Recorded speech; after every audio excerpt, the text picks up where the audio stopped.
Assalamualaikum warahmatullahi wabarakatuh. Bismillahirrahmanirrahim. Alhamdulillahi rabbil alamin. Wassalatu wassalamu ala sayyidina wa maulana Muhammadin wa ala alihi wa sahbihi ajma'in, amma ba'du. Para hadirin, para jamaah rahimakumullah, monggo saderenge kita lanjutaken ngaji kita awali dan membaca Ummul Quran suratul Fatihah. Mudah-mudahan apa yang menjadi hajat-hajat kita, doa-doa kita diijabah oleh Allah Subhanahu wa taala, dimudahkan semua urusan kita fid dunya wal akhirah. Ila hadratin nabiyil mustafa Muhammadin sallallahu alaihi wasallam wa alihi wa ashabihi ajmain. Wa ila walidayna wa asatidana al-muslimina wal mu'minina minhum. Al-Fatihah. Ar-Rahmanir-Rahim, Maliki yaumiddin. Iyyaka na'budu wa iyyaka nasta'in.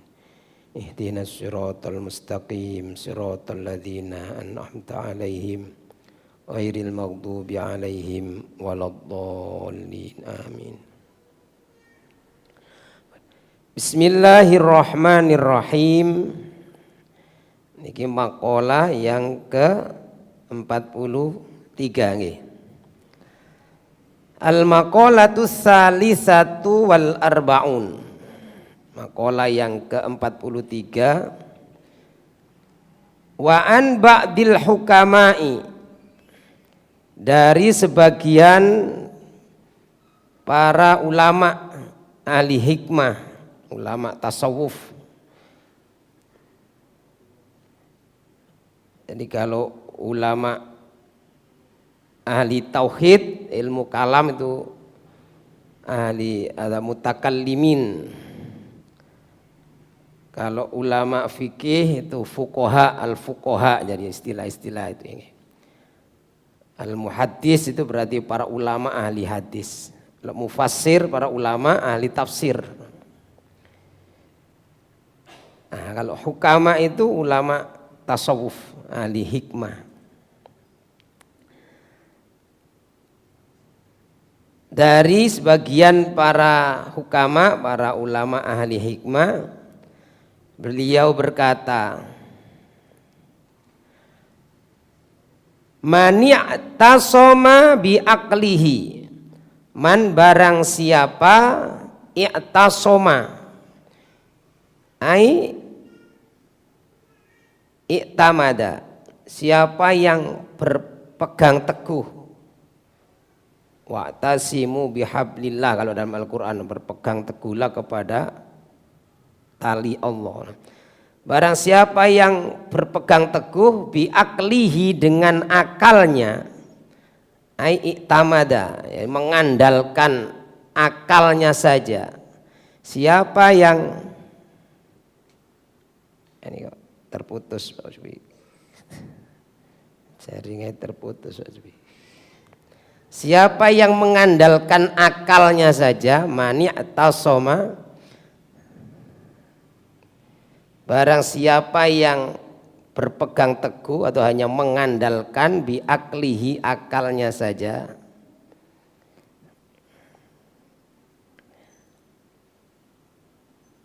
dhalla, maka dia sesat. Siapa yang hanya mengandalkan akalnya, yang diagung-agungkan akalnya, dhalla, maka dia sesat. Semua urusan pokoknya kalau gak masuk akal gak, kalau gak rasional gak, pokoknya ini sesuai perhitungan akalnya ini ya pasti benar gitu. Tidak pernah disandarkan kepada Allah, maka dia sesat. Karena banyak hal-hal yang di luar yang rasional itu masih sangat banyak. Dan akan kecewa kalau orang tersesat, kecewa. Siapa yang hanya mengandalkan akalnya, tidak bersandar kepada Allah, maka dia akan tersesat. Wa manistaghna bimalihi, dan barang siapa yang merasa cukup, merasa kaya bimalihi dengan hartanya. Siapa yang merasa kaya dengan hartanya, qalla, maka dia sangat, qalla itu sangat sedikit, maka dia akan kekurangan. Siapa yang mengandalkan hartanya karena kekayaannya, dia merasa aman dari apa saja, semua urusan beres karena hartanya banyak, maka dia akan menjadi orang yang kekurangan terus, karena harta nggak ada selesainya, nggak ada cukupnya. Jadi qalla, maka ya dia akan sedikit sekali, merasa sedikit walaupun punya perusahaan ratusan jumlahnya, nggak terhitung menurut orang, tapi menurut dia itu masih kurang. Di Indonesia perusahaannya banyak, tapi dia masih kurang kalau tidak buka cabang di luar negeri. Nah, dan terus dia akan terus kekurangan. Bahkan mungkin satu runtuh, ada masih sisa banyak, itu merasa sudah hancur semua usahanya. Ini siapa yang hanya mengandalkan kekayaannya, hartanya, maka dia akan kekurangan. Jadi qalla itu merasa sedikit. Wa man istaghna wa man azza bi makhluqin, barang siapa yang mengagung-agungkan makhluk, jadi dia mendewa-dewakan makhluk, atau menyandarkan, maksudnya di sini menyandarkan kemuliaannya kepada makhluk, kepada orang lain.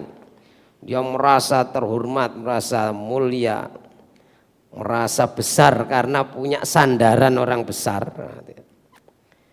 karena kepercayaan pejabat besar. Itu dzalilan, maka dia akan soro dzalilan, maka dia akan terhina. Siapa yang mengandalkan makhluk, maka dia akan soro dzalilan, dzillun, maka dia akan terhina.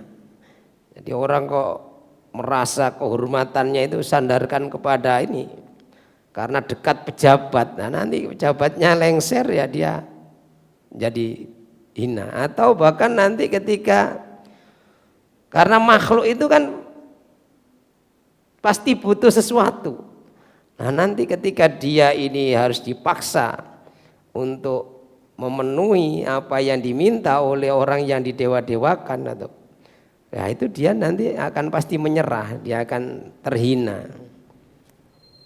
Nah ini, karena itu artinya apa ini, bahwa siapa saja orang yang mengandalkan, bersandar kepada selain Allah, pasti nanti berakhir dengan kekecewaan.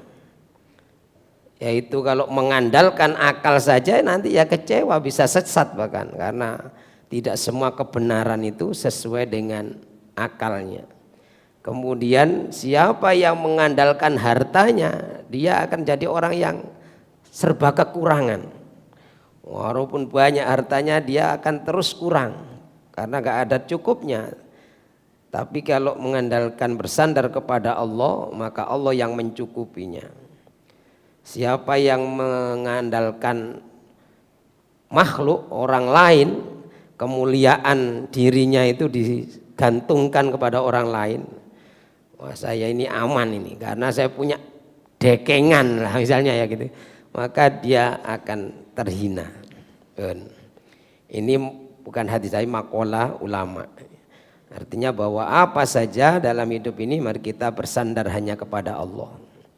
Jadi kesimpulannya ada 3 hal ini. Kula ulangi, saya dibaca. Berikutnya maqalah yang berikutnya yaitu maqalah yang ke-44.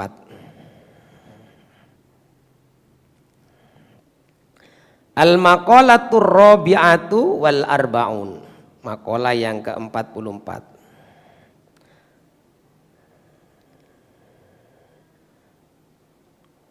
An ba'dil hukama, ini masih nasihatnya para ahli hikmah, ulama tasawuf. Jadi ulama ahli hikmah itu dulu disebut sebelumnya adalah atibbaul qulub, para dokternya hati. Jadi memang ulama ahli hikmah itu ini dokter yang bahkan menservis atau mengobati hati. Jadi ini yang diobati ini hatinya. Yang dikasih vitamin itu hatinya. Beliau mengatakan, mereka para ulama ahli hikmah ini mengatakan ini sesuai dengan sunnah. Jadi sesuai dengan hadis Nabi. Perkataan beliau itu pasti tidak ngawur, pasti berdasarkan inti-inti dari Al-Quran dan hadis. Samratul ma'rifati salasu khisolin. Buahnya makrifat, kenal Allah. Jadi orang yang makrifat itu atau yang mengenal Allah. Jadi ada buah dari makrifatullah, mengenal Allah itu ada tiga hal. Pertama yaitu al-haya'u minallahi ta'ala. Orang kalau sudah kenal Allah maka perilakunya akan malu kepada Allah. Malu kalau bermaksiat kepada Allah. Malu melanggar larangan Allah. Nah itu. Ingkibadul qalbi an ma'asillahi ta'ala. Jadi hatinya ini malu kalau maksiat kepada Allah. Wal hubbu fillah. Yang kedua, buahnya makrifat itu adalah cinta karena Allah. Wal hubbu fillahi. Cinta karena Allah, cinta fima indallah, dengan apa saja yang berhubungan dengan Allah, dengan apa yang ada di sisi Allah. Jadi cinta dengan apa saja yang ada di sisi Allah, minas sawabi, yaitu berupa pahala, senang kalau berbuat yang berpahala diridhoi Allah, wa husulu ridhohu, dan berhasil untuk meraih ridhonya Allah. Itu yang dia akan senang melakukan perbuatan-perbuatan, amal-amal yang menyebabkan datangnya ridho dan mendapatkan pahala dari Allah. Jadi itu yang kedua, buahnya ma'rifat itu ada tiga. Satu, al-haya'u minallah, malu kepada Allah, malu dari bermaksiat kepada Allah. Kemudian wal hubbu fillahi, cinta kepada Allah, cinta dengan apa yang ada di sisi Allah, yaitu pahala Allah, ridhonya Allah, ampunan Allah, rahmatnya Allah. Nah, ini yang selalu dicari. Wal hubbu fillahi. Wal anasu billahi. Yang ketiga yaitu rindu atau damai bersama Allah. Jadi tenang kalau bersama Allah, tenang ketika beribadah kepada Allah, nyaman, tenang, tentram hatinya ketika selalu berzikir kepada Allah. Jadi al-anasu itu artinya harmonis atau juga ya rindu. Jadi hatinya selalu rindu kepada Allah. Kalau orangnya namanya anisun, itu orang yang hatinya itu damai. Kalau perempuan anisah. Wal hubbu fillahi wal anasu billahi. Jadi itu ada tiga buahnya makrifat. Satu nawau al haya'u minallah, wal hubbu fillah, kemudian yang ketiga wal anasu billah. Jadi ada tiga buahnya makrifat. Jadi orang kalau dia ngaku makrifat, mengenal Allah, tahu Allah, tapi kok melakukan maksiat, meninggalkan perintah-perintah Allah, nggak sholat, ya berarti nggak makrifat itu. Jadi ada orang aku makrifat, punya karomah, tapi maksiat ya itu tipu-tipu bahasanya. Karena orang yang makrifat itu pasti karakternya ya tiga ini. Semakin malu berbuat maksiat kepada Allah. Kemudian semakin cinta kepada Allah dan rindu, bahkan itu artinya rindu bertemu Allah. Maka para wali-wali Allah itu pasti merindukan pertemuan dengan Allah. Maka ada orang wali Allah tahu jalan itu tanya, "Kenapa wali?" Ya melaku ngenteni ketemu Gusti Allah, ngenteni mati jadi dia. Kalau kita ini ya harus dilatih, kita harus latih, siap-siap. Bahkan para wali-wali Allah itu ya sudah siap ketika mau mati, rata-rata mereka ya tahu, bahkan sudah bersiap-siap. Bahkan yang paling keramat itu Al-Ghazali, Imam Al-Ghazali ketika mau meninggal itu ya beliau belanja kain kafan sendiri. Jadi biasanya matinya ya pas hari Jumat itu, hari Rabu belanja waktu ngaji. Kemudian mengumumkan besok sampai ke sini jam sekian. Saya nanti sudah harus berangkat, saya sudah matinya nanti itu. Semua diundang, biar gak ketinggalan sholat, menyolati jenazah beliau. Dan ternyata semua jamaahnya yang ngaji itu datang. Tidak ada yang terlambat sholat jenazah beliau itu. Jadi ketika sudah habis pagi itu mandi, kemudian sudah siap-siap, ya Allah saya sudah siap untuk bertemu denganmu. Ya sudah meninggal beliau. Bahkan kalau dalam kisah Sufi Jalaluddin Ar-Rumi itu ya beliau ketika murid-muridnya, keluarganya menangis, beliau ketika sudah nazak itu dimarahi. Jadi ketika juga menjelang kematian dimarahi.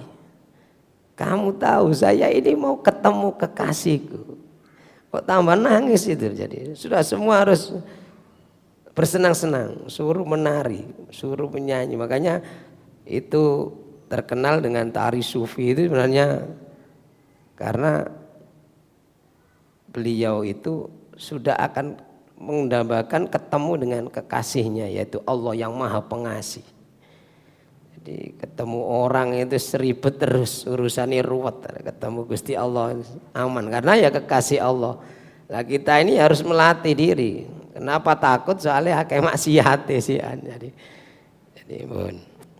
nah, mudah-mudahan dengan ngaji-ngaji para dawai para atibbaul qulub, para ahli hikmah ini ya, hati kita ini kemudian punya ma'rifatullah, mengenal Allah yang ciri-cirinya kalau kenal itu semakin malu untuk berbuat maksiat kepada Allah, semakin cinta kepada Allah, artinya dengan amalan-amalan yang menyebabkan ridhonya Allah, turunnya ampunan Allah ini makin semangat.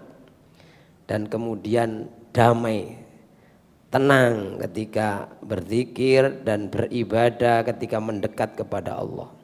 Jadi tidak tergesa-gesa. Ibadah kita enggak tergesa-gesa untuk urusan dunia, tetapi nyaman ketika berhubungan takarrub kepada Allah. Wal maqalatul khamisatu wal arbaun, maqalah yang berikutnya 45 insyaallah kita lanjutkannya akan datang.